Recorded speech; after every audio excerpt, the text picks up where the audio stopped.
Bishop Sage, thank you so much for inviting us to join you today and to walk alongside you in this work to serve you all in your work of stewardship and of discernment. We're really charged to come alongside you in order to do three things.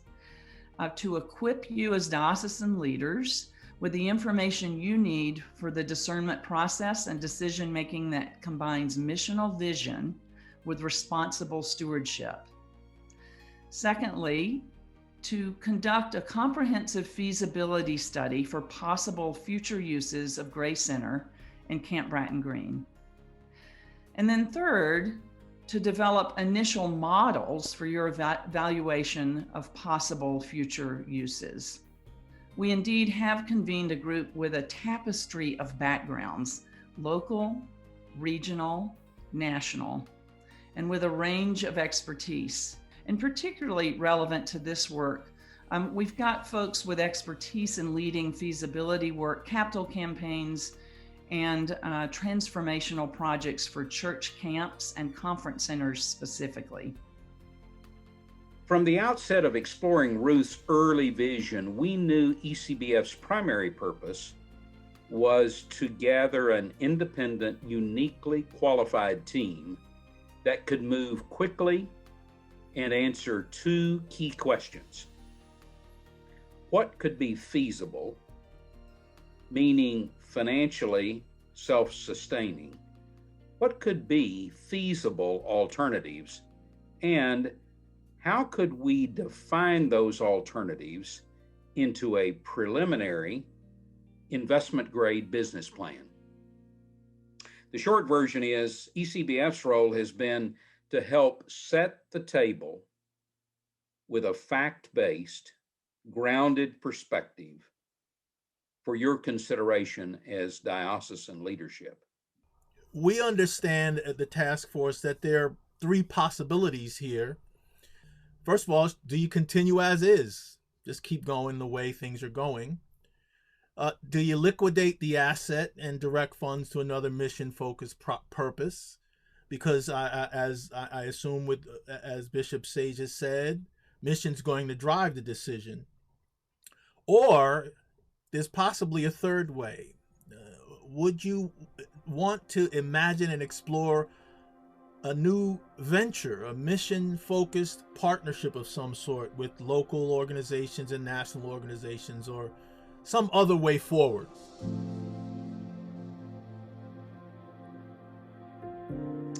The first step in the process was really defining as quickly as we could what were the on-the-ground realities to set the stage for some meaningful visioning and discernment, and then create a range of models for future consideration. So some of the areas, to give you an idea of the work that's been undertaken on your behalf, some of the work has included things like property analysis, its valuation, regulatory constraint, zoning, land use, what market rates are for property, financial analysis, really making a deep dive assessment on the current financial position at Grace Center, a community assessment. What really are the local, regional, state plans, interests, priorities, and needs? What's going on in the area that we could align with and contribute to? Who are the potential program and funding partners where there's common interest, where there's feasibility? And then, most importantly, developing some scenarios with the disciplined financial tests of cost and benefit to assess pros and cons of various alternatives. As we are discerning God's call, always we have to begin by looking around us. Discerning God's call comes from the community around us. The real discernment begins when we ask, who is my neighbor? What is the invitation of God to you in partnering with the local people surrounding this property? Good afternoon. My name's Rob O'Neill. I'm the retired Bishop of Colorado, and I've worked with camps and conference centers around the country for decades at this point. And as a part of our work with the task force, we put together a small team to assess the financial position of the Gray Center and Camp Bratton Green, which are based on statements from the past 4 years of full operation for the Gray Center and Camp Bratton Green, and to share with you some of the considerations that this brief snapshot raises. Here you see a portrait of the income for the Gray Center for the past 4 years on average. It generates about $1.1 million of revenue annually. And as you see, looking at the chart, the bulk of that revenue comes from the Camp and Conference Center. The next largest piece of the pie, that 17% brown area, is a diocesan subsidy, which on average is right around $200,000 annually, provided by the diocese to help underwrite the mission and the ministry of the Gray Center and Camp Bratton Green. As a retired bishop, I want to pause here for a second and just observe that diocesan subsidies make everybody really, really nervous. It's a significant investment. But I would also want to point out something that you may not realize, which is this. This is a very common arrangement. In fact, it's a part of every camp and conference center in the Episcopal Church that I am familiar with. And diocesan subsidies for camps and conference centers typically range from about $150,000 annually up to about $300,000 annually. So it's a typical piece of a business model for an Episcopal camp and conference center. The next piece of the pie, just to point out, are contributions and endowment income. Let me give you a shot, though, of the expense side. The average annual expenses for the last 4 full years of operation is $1.185 million annually. And these are broken up in the typical arrangements for camps and conference centers. The administrative piece of operating a camp and conference center, then maintenance, food service, programming expenses, and housekeeping. One issue you will need to think about and consider as diocesan leaders is the resolution of the camp's outstanding debt. At this point, it's approximately $900,000. The bulk of that indebtedness is internal debt, raising the possibility of some reasonable resolution of that indebtedness, including the possibility of forgiveness. Another thing that you will need to consider is the disposition of this annual diocesan subsidy.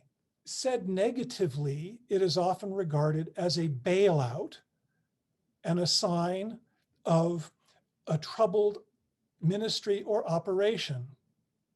Stated positively, it is usually embraced as an intentional commitment to a significant investment in a key missional operation or ministry of a diocese, an investment in a collective ministry that cannot be accomplished on the individual and the local level. So the questions you'll need to consider is, what mission, what ministry, what will you choose to invest in significantly financially with these resources, whatever direction you choose to go? And then there's other financial issues that don't appear in the current financial snapshot. Moving forward with the Gray Center, there will inevitably be some form of initial capital investment required, either to transition to some new purpose or to continue operation as is. That will need to be accounted for.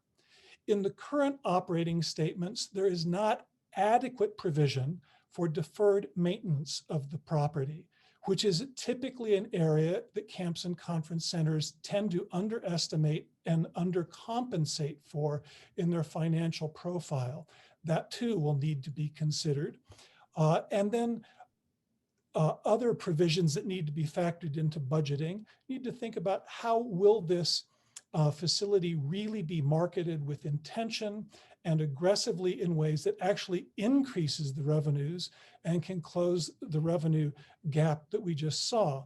And finally, all camps and conference centers require some kind of support with a robust and proactive fundraising and development staff, not just for capital funds and major gifts, but for annual operating funds as well.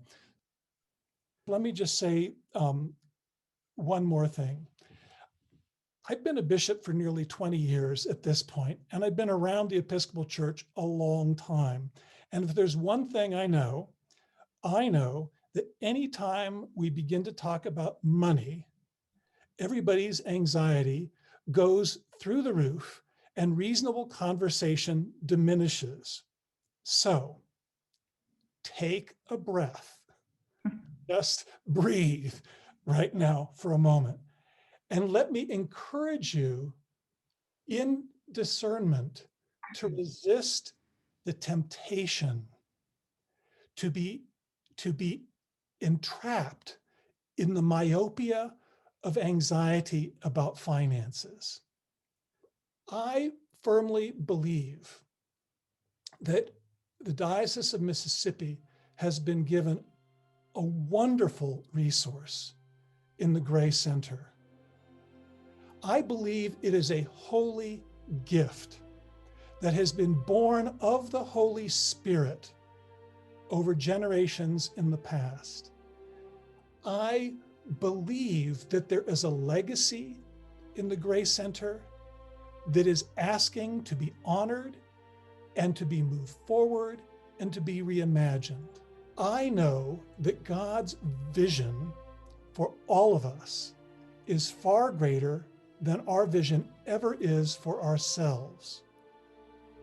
And I know that if we are to be faithful to discerning the work of God's kingdom, we need to be willing to dream big dreams. We need to be willing to dig deep within ourselves and stretch ourselves and reach beyond what we think is possible and dare to dream those big dreams for the sake of God's kingdom. We've talked about the challenges in general. Now, let's talk about something very specific, a new vision. What if you could translate the Gray Center into a center for racial justice and reconciliation, perhaps in a new ownership structure, but while retaining the legacy and access to the property for key diocesan ministries without the burden? What if you could sing a new song at Gray Center? Let's listen to some folks explore this dream.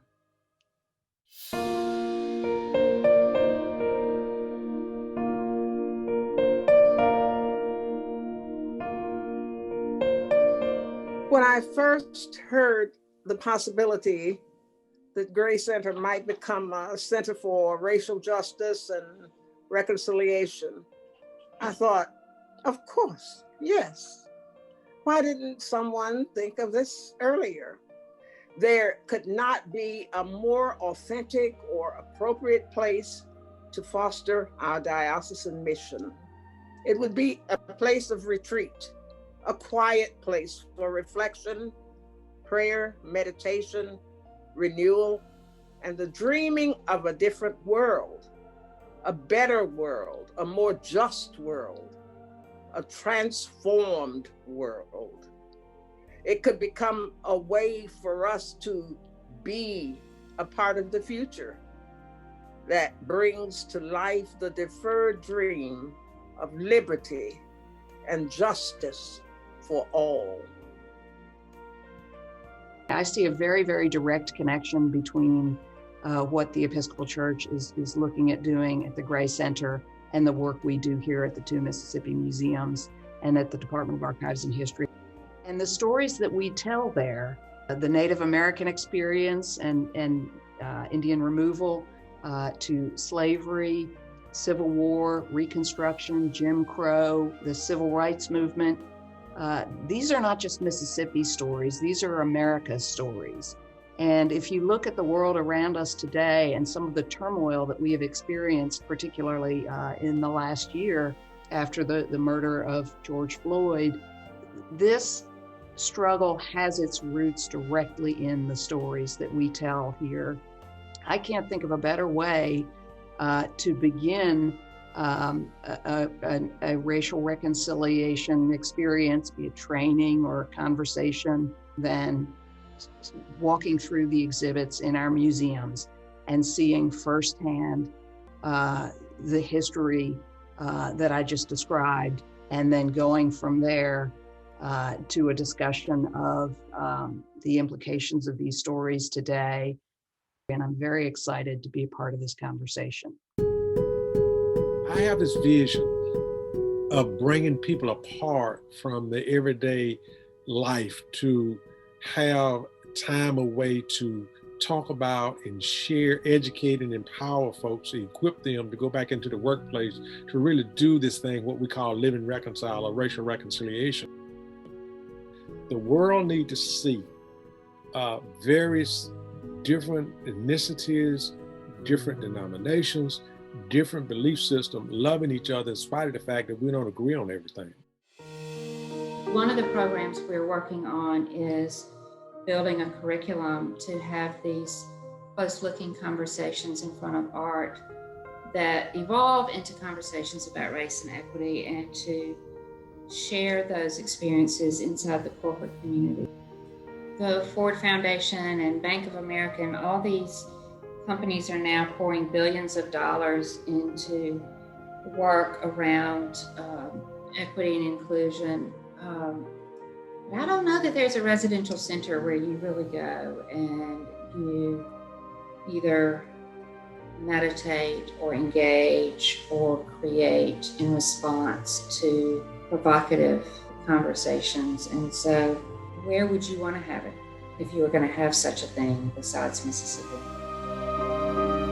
One of the people that I admire is Michelle Obama. And one of the things that she said is, it's hard to hate up close. We believe in people being in the same space and community together in an intimate setting. When people come into the circle, they are all equal. They can see one another. There's no barrier between them. This will be our 12th year of Summer Youth Institute. And that is a 9-day experiential program for young people. We are always looking for spaces. How awesome would it be to have such a space right down the road? We've just heard some incredible things and some inspiring ideas on the possibilities for this property. So when the time comes, the Community Foundation for Mississippi would like to be your partner in this endeavor. We could do that in a number of ways. One is that we can serve as a fiscal sponsor for this project, which basically means that we are a nonprofit umbrella that allows donors to give tax-deductible contributions to a project like this. You may be familiar with the work we did with Refill Cafe, which incubated this project for 2 years, and then it launched into a separate nonprofit last year. The other thing we could do is perhaps even serve as a receiving vehicle for the property itself, as the plans are made on what to do with it in the future. So we look forward to partnering with you in whatever way makes the best sense, and we are eager and willing to serve.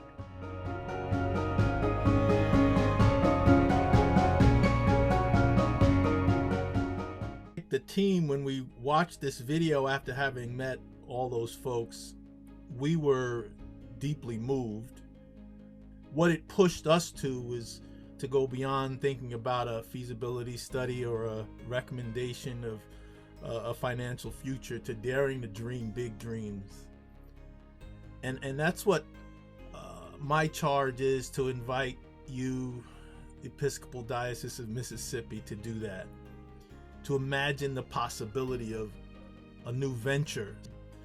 What's the big dream of the kingdom that Grace Center could accomplish? Thank you. As you discern and dream about a new venture at Grace Center, We are aware that while there is a love for Grace Center and Camp Bratton Green, there is also not the capacity for you to directly run a re-envisioned Grace Center. You have other pressing work to do to support the congregations and other ministries of the diocese. We believe a new venture is possible with partners coming alongside you. Partners with operational management expertise and funding capacity who could reduce or eliminate the perpetual operational and financial burdens the diocese cannot continue to carry. Our hope is to help you explore translating this great asset into a new structure that allows you to retain the legacy and access for ministries central to your life, and to participate with other partners in a new venture that others can help fund and run, centered in God's mission of racial reconciliation and justice, to which we are all called, and which we believe you are uniquely positioned to address. We're hard at work to determine what's possible and to support you as you dream big dreams. Thank you.